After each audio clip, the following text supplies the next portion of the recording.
بتبدأ الحكاية بأنثى ذئب أبيض وكانت بترضع ابنها، وفجأة جالهم شبل صغير وحاول يرضع من أنثى الذئب.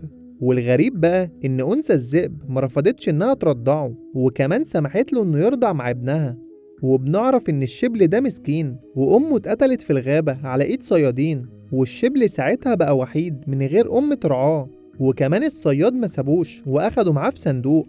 وأثناء رحلة نقل الشبل في الطيارة كان الجو مليان عواصف وممطر، والسواق فقد السيطرة على الطيارة واتحطمت قبل ما يخرج من الغابة. وفي الوقت ده كان في طلبة بتتعلم بيانو في المدرسة، والمدرسة ساعتها بلغت طالبة اسمها إيلي إن جدها مات وما سابلهاش غير ذكرى واحدة بس، وهي جزيرة وسط المية. وبمساعدة صديق جدها إيلي نفذت وصية جدها وعملت مطعم كبير وسط الجزيرة. وصديق جدها ادالها جهاز لاسلكي عشان يقدر يطمن عليها كل فترة، وكمان عشان يتأكد إنها بخير ويساعدها لو حصل أي حاجة. وبعد ما مشي صديق جدها، إيلي خرجت من البيت عشان تستكشف الجزيرة والغابة. بس فجأة ظهر قدامها ذئب أبيض وكان باصص ليها، فإيلي ما ترددتش لحظة وراحت عشان تساعد الذئب.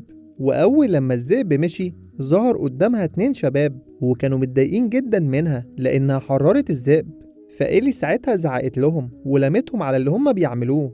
فواحد منهم قال لها إنهم علماء وعايزين ياخدوا الذئب عشان يعيش في بيئة أفضل من كده. ولأن إيلي كانت أول مرة تقابلهم ما كانتش مصدقة الكلام ده ومش قادرة تتأكد إذا كانوا صادقين ولا لأ. وبعدها طردتهم هما الاتنين من مكانها. بس المغامرة بقى ما وقفتش لحد هنا.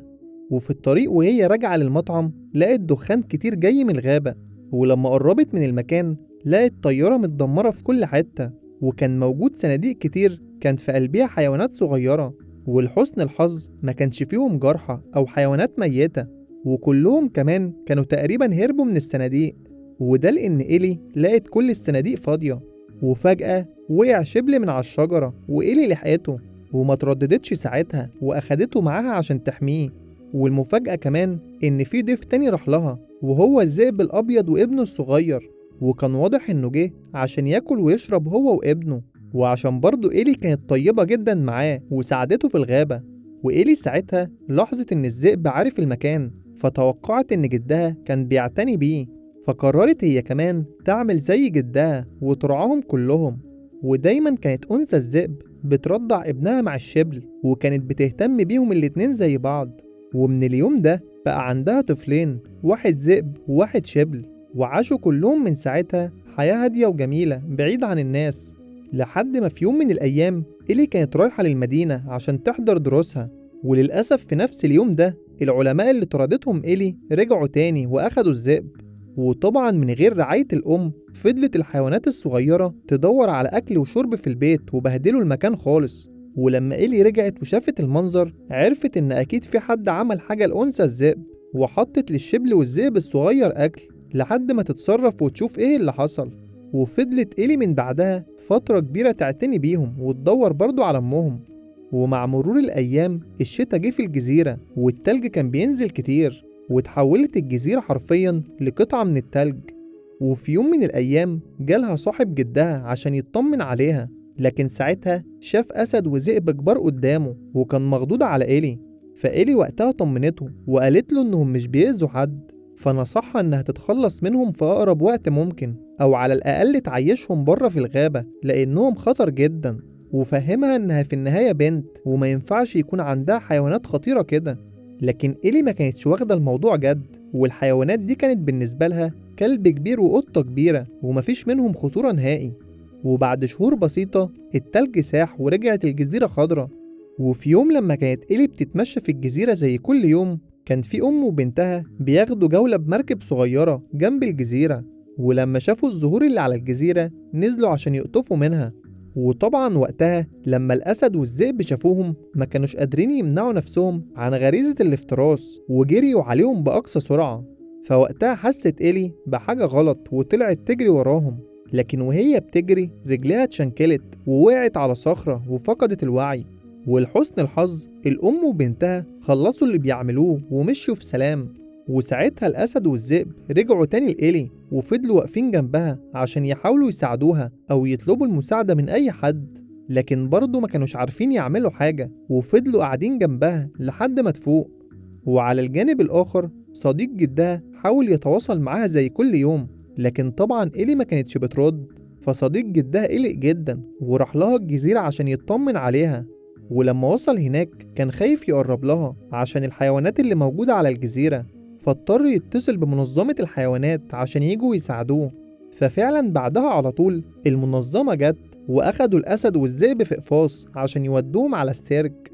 وبعدها بيوم لما إيلي فات وعرفت اللي حصل ما قدرتش تستنى لحد ما تتعافى، وراحت عشان تدور على الحيوانات بتاعتها. ووصلت عند المنظمة وسألتهم على المكان اللي أخدوا فيه الحيوانات، وفضلت من بعدها تدور عليهم بكل طاقتها. ولما كان الأسد في السيرك حاول الذئب إنه يوصله ويدور عليه، وفعلا بعدها الذئب قدر يهرب وكمان قدر يوصل لمكان الأسد عن طريق ريحته، وراح عند العربية اللي محبوس فيها وحاول يفتحها. وفعلا بعد محاولات كتير قدر إنه يفتحها، بس في نفس الوقت ده وصل عامل السيرك، فالذئب اضطر إنه يهجم عليه ويوقعه على الأرض عشان يقدر يهرب هو والأسد. وأخيرا قدروا هما الاتنين إنهم يهربوا من المكان. ولأنهم كانوا جعانين دخلوا سوبر ماركت وسرقوا كل الأكل اللي فيه ودمروا المكان على الآخر.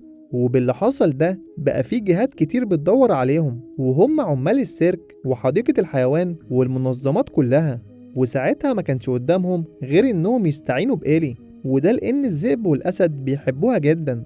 وعلى الجانب الآخر قدر عامل السيرك إنه يلاقي الأسد، بس قبل ما يضربه بالمخدر ظهر الذئب وهجم عليه وأخد المخدر مكان الأسد.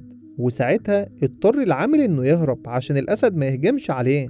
وإيلي في الوقت ده افتكرت إن الحيوانات طول الوقت كانوا بيسمعوا عزفها على البيانو، فأكيد لو راحت وعزفت لهم الموسيقى اللي بيحبوها هتقدر تجذبهم ليها. وفعلا لفت الغابة كلها وكانت مشغلة الموسيقى اللي متعودين عليها لحد ما أخيرا لقت الأسد. وساعتها الأسد أخدها للذئب وكان مصاب في رجله ومتخدر ومش قادر يقوم. وللأسف في نفس الوقت ده البوليس هو كمان وصل، لكن إيلي اتصرفت وأخدت الحيوانات وراحت للجزيرة بتاعتها. وطالما راحت الجزيرة محدش هيعرف يوصلها ولا ياخدوا الحيوانات منها. ولما راحوا الجزيرة إيلي احتفلت مع حيواناتها ونزلت المية، لكن لاحظت وقتها إن الأسد مشي لأنه بيخاف من المية. ولما إيلي طلعت عشان تدور عليه ما لقيتش الأسد في أي مكان، فافتكرت إنه مشي أو في حد اصطاده. بس فجأة الأسد ظهر قدامها وكمان كان جايب لها معاه هدية، وهو عالم الحيوانات وكمان صاحب جدها وكل الناس اللي بيحبوها. والعالم وقتها جاب لها تصريح رسمي عشان الحيوانات تفضل معاها ومحدش يقدر ياخدهم منها أبدا. وبكده هتعيش إيلي مع الذئب والأسد في سلام. وكمان من وقتها بقى في ناس بتزورهم كتير عشان تطمن عليهم وتساعدهم، والجزيرة بقى بيجيلها زوار من كل حتة عشان سمعوا عن علاقة إيلي والذئب والأسد وعايزين يشوفوهم. وخلص الفيلم لحد هنا. لو عجبك ما تنساش الاشتراك ومتابعة كل جديد.